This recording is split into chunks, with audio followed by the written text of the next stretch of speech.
Hello friends, எல்லோருக்கும் வணக்கம். இன்றைக்கான மார்க்கெட்டில் நிஃப்டி ஒரு ஃப்ளாட் மைனஸில் வந்து க்ளோஸ் வச்சுருக்கு. 25,815 க்ளோஸ் வச்சுருக்கு. மார்க்கெட் ஓப்பனே வந்து ஒரு -50 பாயிண்ட் கேப் டவுனில் தான் ஓப்பன் ஆனாலும் டே லோ வந்து 25,725 வரைக்கும் டே லோ வந்துட்டு அங்கேருந்து திரும்ப சப்போர்ட் எடுத்து 900 வரைக்கும் மேலே போயிட்டு திரும்ப ஆஃப்டர்நூன் பார்த்தீங்க அப்படின்னா திரும்ப கீழே வந்திருக்கு. ஒரு டவுன் கொடுத்துருக்கு, ஒரு அப் கொடுத்துருக்கு, திரும்ப வந்து ஒரு டவுனில் வந்து க்ளோஸ் வச்சுருக்கு.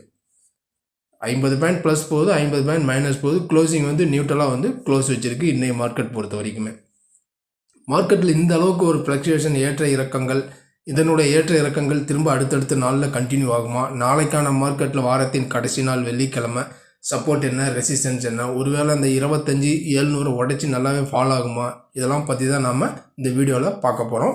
நாளைக்கான மார்க்கெட்டில் இன்ட்ராடேவுக்கான பை அபோவ் செல் பிலோ இதுவும் பற்றி இந்த வீடியோவில் நம்ம பார்க்க போகிறோம். வீடியோவை ஸ்கிப் பண்ணாமல் கடைசி வரைக்கும் பாருங்கள். இப்போ நம்ம பார்த்துட்டு இருக்கிற சார்ட்டு நிஃப்டி ஸ்பாட்டினுடைய 15 மினிட் சார்ட்டு. இது இன்றைக்கான டே மூமெண்ட். இன்றைக்கி மார்க்கெட் ஓப்பனே வந்து ஒரு மைனஸில் இருந்தாலும் கீழே லோ 720 வரைக்கும் வந்துட்டு திரும்ப அங்கேருந்து சப்போர்ட் எடுத்து 900 வரைக்கும் போயிருக்கு. 900 வரைக்கும் போய்ட்டு திரும்ப க்ளோசிங் வந்து 800லேயே வந்து திரும்ப க்ளோஸ் வச்சுருக்கு. எங்கே போனாலும் திரும்ப இந்த 800ல் தான் வந்து க்ளோஸ் வச்சுட்டு இருக்குது லாஸ்ட்டு 2 டேஸுமே. இப்போ இதனுடைய கண்டினியூட்டி அடுத்தது வந்து அடுத்தடுத்த நாட்களில் எப்படி இருக்குன்னு வந்து பார்த்தீங்க அப்படின்னா, இப்போ நாளைக்கான மார்க்கெட் வாரத்தின் கடைசி நாளான வெள்ளிக்கிழமை சப்போர்ட் நம்ம எடுத்துக்கிட்டோம் அப்படின்னா திரும்ப இந்த 25,750 ஒரு சப்போர்ட் ஆகவும், அடுத்தது 25,700 வந்து ஒரு சப்போர்ட் ஆகவும், அதையும் உடைச்சது அப்படின்னா 25,650 வந்து ஒரு சப்போர்ட்டாக ஆக்ட் ஆக சான்சஸ் வந்து இருக்குது. அதேமாரி மேலே ரெசிஸ்டன்ஸ் ஜோன் நம்ம எடுத்துக்கிட்டோம் அப்படின்னா எப்பயுமே வந்து பார்த்தீங்க அப்படின்னா இந்த 900க்கு மேலே மார்க்கெட்டால் லாஸ்ட்டு 3 டேஸுமே இந்த 900க்கு மேலே மார்க்கெட்டால் மேலே போக முடியல. அதேமாரி நம்ம ரெசிஸ்டன்ஸ் ஜோன் அப்படிங்கிறது ஃபஸ்ட்டு ரெசிஸ்டன்ஸு 25,850 இது ஒரு லெவலு. அடுத்தது 25,920 வந்து ஒரு ரெசிஸ்டன்ஸ் லெவலு, 25,980 வந்து ஒரு ரெசிஸ்டன்ஸ் லெவல். இது வந்து அப்சைடுக்கான வந்து ஒரு ரெசிஸ்டன்ஸ் ஜோனு. இப்போ சப்போர்ட் அண்ட் ரெசிஸ்டன்ஸ்லாம் பார்த்துட்டோம். இப்போ நாளைய மார்க்கெட் பொறுத்த வரைக்குமே வாரத்தின் கடைசி நாளான வெள்ளிக்கிழமை இன்ட்ராடேவுக்கான by above sell below.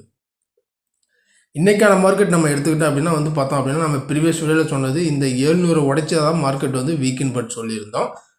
But அந்த 780 உடைச்சா மார்க்கெட் செல்லிங் கன்சிடர் பண்ணு சொன்னோம். ஆனால் இந்த லெவலை உடச்சி காமிச்சிட்டு வந்து மேலே வந்திருக்கு. இங்கேருந்து சப்போர்ட் எடுத்து மேலே வந்திருக்கு.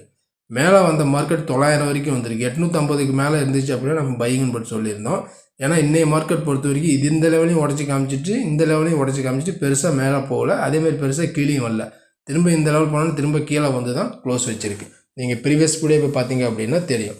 இப்போ நாளைய மார்க்கெட் பொறுத்த வரைக்குமே சேம் இதே டிட்டோ தான் வச்சிங்களேன். இப்போ திரும்ப இந்த 25,850 இந்த லெவலுக்கு மேலே இருக்குது அப்படின்னா சஸ்டெயினாக இருக்குங்கிற பட்சத்தில் நம்ம பையிங்கை வந்து கன்சிடர் பண்ணலாம். நல்ல செல்லிங் அப்படின்னு வந்து பார்த்தீங்க அப்படின்னா இந்த 25,780 இந்த லெவலில் உடைச்சிது அப்படின்னா நம்ம வந்து செல்லிங்கை வந்து கன்சிடர் பண்ணலாம். மார்க்கெட் பொறுத்த வரைக்குமே இந்த ஒரு ரேஞ்சு போண்டாக தான் மூவ்மெண்ட் ஆகிட்டு இருக்கு. இந்த ரேஞ்சு போண்டாக மூவ்மெண்ட் ஆகிட்டு இருக்கிறதுனால நல்ல இந்த இடத்துல இந்த லெவல்ஸ் கீழே இருந்தால் மட்டும் நம்ம வந்து செல்லிங்கை கன்சிடர் பண்ணணும். அதாவது இந்த லெவலுக்கு கீழே கேண்டில் வந்து க்ளோஸ் ஆகணும். 780 கேண்டில் வந்து க்ளோஸ் ஆகி திரும்ப இங்கேயே கீழே இருந்தால் மட்டும்தான் மேலே போய்ட்டு திரும்ப கீழே வரும்போது தான் நம்ம செல்லிங் போகணும். அதேமாதிரி இந்த 850க்கு மேலே கேண்டில் க்ளோஸ் ஆகி திரும்ப கீழே வந்துட்டு ரிவர்ஸ் ஆகும்போது தான் நம்ம வந்து பையிங்கை வந்து கன்சிடர் பண்ணணும். இதுதான் நாளையை பொறுத்த வரைக்கும் நிஃப்டியினுடைய இன்ட்ராடே லெவல்ஸ். இந்த லெவல்ஸ் என்ன அப்படிங்கிறத நம்ம பொறுத்திருந்து பார்க்கலாம். அதுக்கு முன்னாடி இந்த வீடியோ உங்களுக்கு பிடிச்சிருந்துச்சுன்னா நம்ம சேனலுக்கு சப்போர்ட் பண்ணுங்கள், லைக் பண்ணிட்டு சப்ஸ்கிரைப் பண்ணுங்கள், கூடவே பெல் ஐக்கானையும் கிளிக் பண்ணுங்கள். நம்ம அடுத்த ஒரு வீடியோவில் சந்திக்கலாம். நன்றி, வணக்கம்.